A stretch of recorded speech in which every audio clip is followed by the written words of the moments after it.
una don't sit down for those seats, it be like say get God wey come dey use una, not be the same God wey we dey pray to if they break.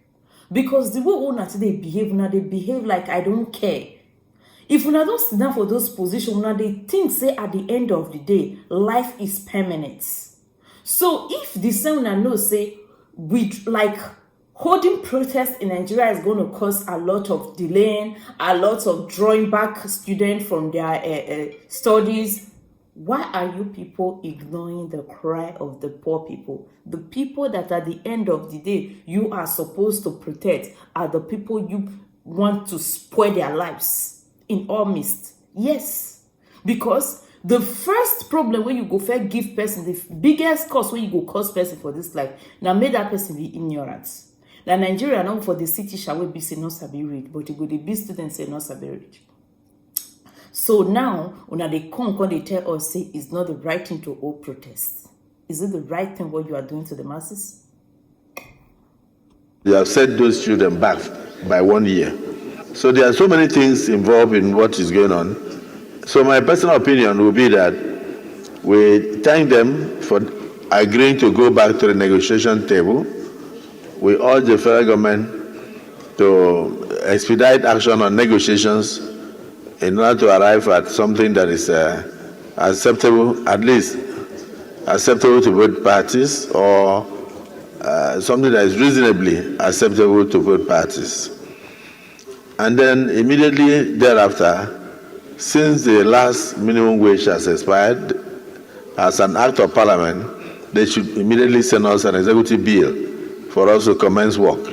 Well, all right. Nigerians have reacted to Akpabio's comment. I mean, you know, I believe I saw something from the senior advocate of Nigeria, Femi Falana, who actually said, you know, the National Assembly should quickly sign that new minimum wage or pass it as quickly as they sign the national anthem. But, you know, I think one of the things that Nigerians took away from this comment from Akpabio was the fact that he talked about NLC, you know, shutting down the national grid, saying that it amounted to economic sabotage. Let me take this tweet from Anthony, who wrote, Nigerians have a better definition for economic sabotage. It's called budget padding by the National Assembly. There is no worse economic sabotage than budget padding and contract padding by the various government ministries, departments and agencies, which is why a living wage is an issue.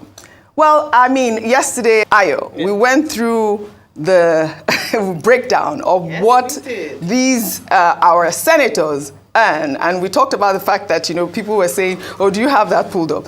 Yeah, we talked about the fact that that lady, Betty, from the health union said, you know, these guys should be put on minimum wage. But, you know, I feel so appalled, really, for the fact that at this point, there you go. At this point, the Minister of Finance was charged by President Tinubu to deliver what the breakdown would be at this critical hour, Ayo. What do you make of that? Well, I think beyond economic sabotage being the fact that there's budget padding is also the amount of money that the senators are earning, and that he hasn't responded to that. I would have expected that he would react to calls by Nigeria saying that the cost of governance, especially with regards to how much money senators take home monthly, which is close to 30 million naira, is sabotaging the economy. It is draining us. It is drawing blood from the economy. So maybe that's a good starting point from him, rather than blaming Labour for embarking on what is their right constitutionally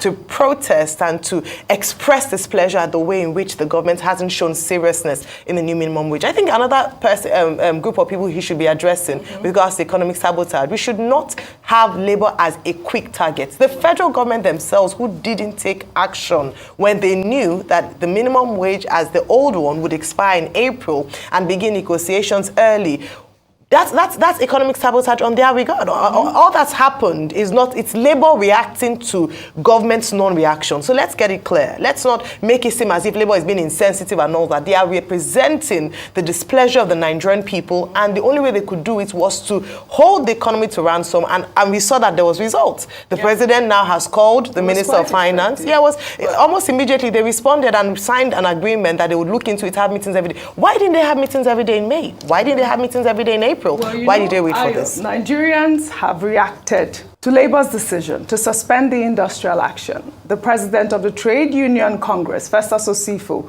who was on our nightly news program Newsnight, said that Labour never wanted to go on strike, but were forced to, and that the union was able to achieve a commitment from the government for an increase in the 60,000 naira proposal and a week for execution. Let me take a reaction from Agbo, who wrote, "This is not how things are done. If you want the government to take this whole thing seriously, you should keep the strike ongoing until the whole issue is rectified, especially now that you have the support of the masses.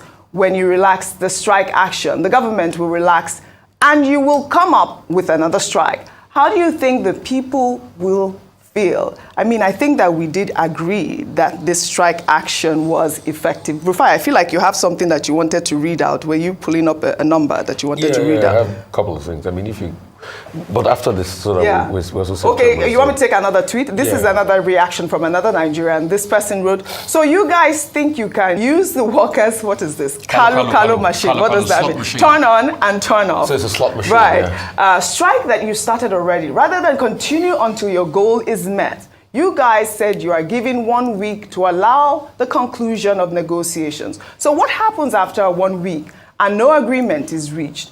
You call another strike? Then you would have lost relevance. Well, Kingsley Morgalu actually also responded to this whole conversation. He wrote, "It is truly a shame that Nigeria appears unable to afford a minimum wage of 75 to 100,000 naira a month, given the rate of inflation and the exchange rate. This is because our government spends billions on all the wrong things, either pandering to vested interests like funding religious pilgrimages or sustaining the lifestyle of politicians with wasteful cost of governance, to which it attracts political priority. The common man comes last for Nigeria's leaders, despite their empty rhetoric. I do not support the Labour demand for 400,000 naira minimum wage, which is unsustainable and will, in addition, be heavily inflationary. But I think if we seriously recalibrate our priorities, even the private sector can pay 75,000 minimum wage. A minimum wage is something to be paid by both public and private sector employers. Given the state of Nigeria's economy and its low productivity at this time, we must achieve a balance between what is practically possible for both sectors. 60,000 naira is simply not good enough. It ought to be at least 75,000 to 100,000 naira. I think Festus Osifo also stated that it's not like they are asking for the 495,000 naira. They are willing to negotiate. Your thoughts? No, but Labour has shown good faith. I mean, we kept on banging out Labour when they were talking about 615,000. We said it was in good faith. They trickled out to 495, and definitely they will go down. We've always argued that a better average they'll be able to account for inflation not going haywire is about 100 to 200,000 mark. But probably they'll haggle and get to the 100,000 mark thereabout. But what was pertinent was I was reading the economic plan, the ASAP plan that was recently released, and it talked about the fact that the currency depreciation was about 95% or even more in some cases. The pass-on cost was to a lot of businesses, and that's why you see businesses are struggling. In all of this, the real economic saboteurs, which are the lawmakers that got extra money to buy cars during the supplementary budget passed, and I just hope, President Tinubu, please, I beg you, when you are going to pass the supplementary budget, it should not be for frivolous activities that will concern these lawmakers. For the love of mercy, we beg.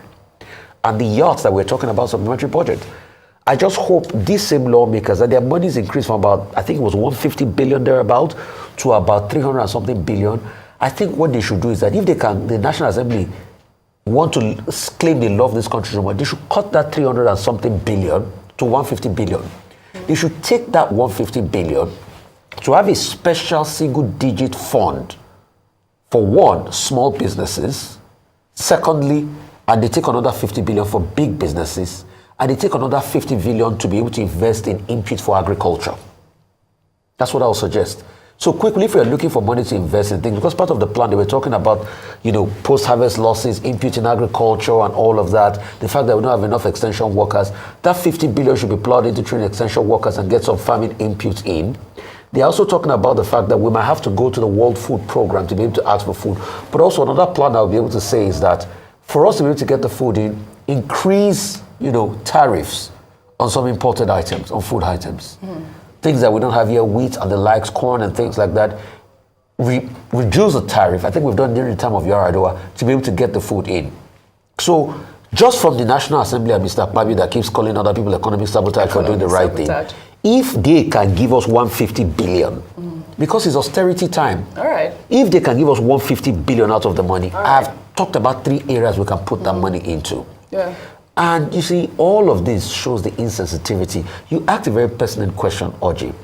Is it now the government is supposed to be calculating the scenarios? It was obvious that we're not prepared for this conversation before now. Yeah. This document, very important, 65 pages, was also talking about the fact that we have revenue of 19 billion, but we're going to spend 28 billion. 28 trillion. We're going to take a deficit of 9 trillion. But plus the deficit, we're going to pretty much borrow the 9 trillion.